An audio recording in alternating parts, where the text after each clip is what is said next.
কাকাই ভাইটা কত দূর গো? এসে পড়ো তো কথা। বলছি মা আবার বকাবকি করবে না তো ভাইটাকে? কেন বকাবকি কেন করবে? তুই বৌদিকে দেখে বুঝতে পারছিস না বৌদি টেনশন করছে আর কিছু না। দিদি আর কিছুক্ষণের মধ্যেই তো আয়ুষ মেঘার সেই কুসুম চলে আসবে। এই কথাটা বোধহয় মানে এই খবরটা বোধহয় আমি তোদের সবাইকে দিয়েছিলাম। আয়ুষের সঙ্গে কথা হয়েছে আমার। আরে আসল কথা তো ওরা আসার পরে হবে। ছোট ছেলে মেয়েগুলো আজ দুদিন বাড়ির বাইরে, গুন্ডারা অ্যাটাক করেছে ওদের উপর। আমরা প্রত্যেক ওদের আসার অপেক্ষা করছি। আর তুই? আমি অপেক্ষা করছি কুসুমের আসল রূপটা তোমার সামনে নিয়ে আসার জন্য দিদি। ও দিদি তুমি দেখো আজকে আমি প্রমাণ করে দেবো যে আমাদের এই কুসুম আসলে আয়ুষকে প্রেমের জালে ফাঁসানোর চেষ্টা করছে। মা তুমি এগুলো কেন শুনছো বলো তো? এই শুনবে না কেন রে? হ্যাঁ কেন শুনবে না? আমার কথা শুনবে না কেন? হ্যাঁ এনাকি এনাফ, বন্ধ করো এসব।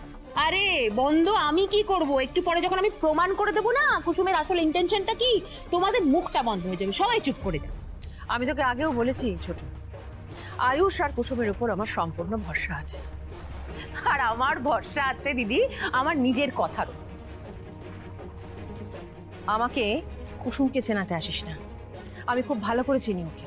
আমি জানি ও এমন কোনো কাজ করবে না যাতে আমার বা এই পরিবারের মাথা হেঁট হয়।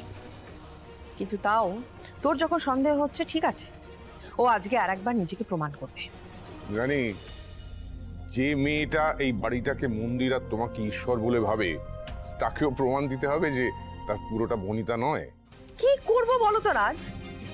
এই প্রমাণটা না দিলে এক এক দিন এক এক রকম করে কথা শোনাবে তো। ও দিদি তুমি আজকে কুসুমের একটা পরীক্ষা নিয়েই নাও।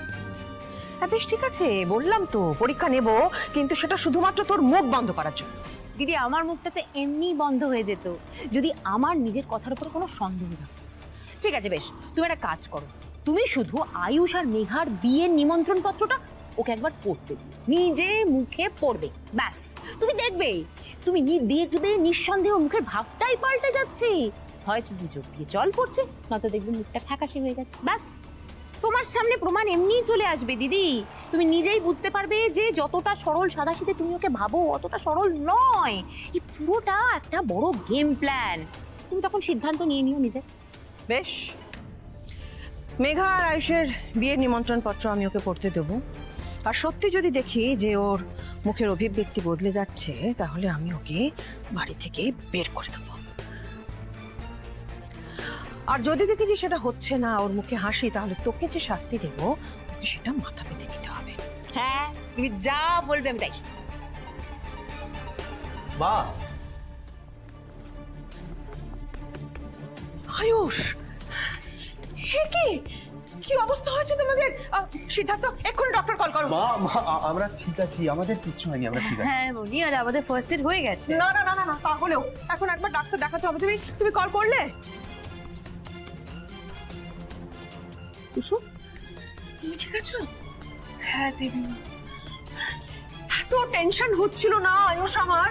মা এত টেনশন করার কি আছে? কুসুম ছিল তো আমাদের সাথে, ও আমাদের সবাইকে আগলে রেখেছে। এই আমি যে শুনলাম যে মেঘা তোকে বাঁচাতে গিয়ে হাতে নাকি গুলি খেয়েছে। আমাকে বাঁচাতে গিয়ে কিনা জানি না, ইনফ্যাক্ট এটাও জানি না যে যারা আমাদের উপর অ্যাটাক করেছিল তাদের আসল টার্গেট কে ছিল, কিন্তু এই সমস্ত কিছুর মাঝে মেঘা ইনজিওর হয়েছে।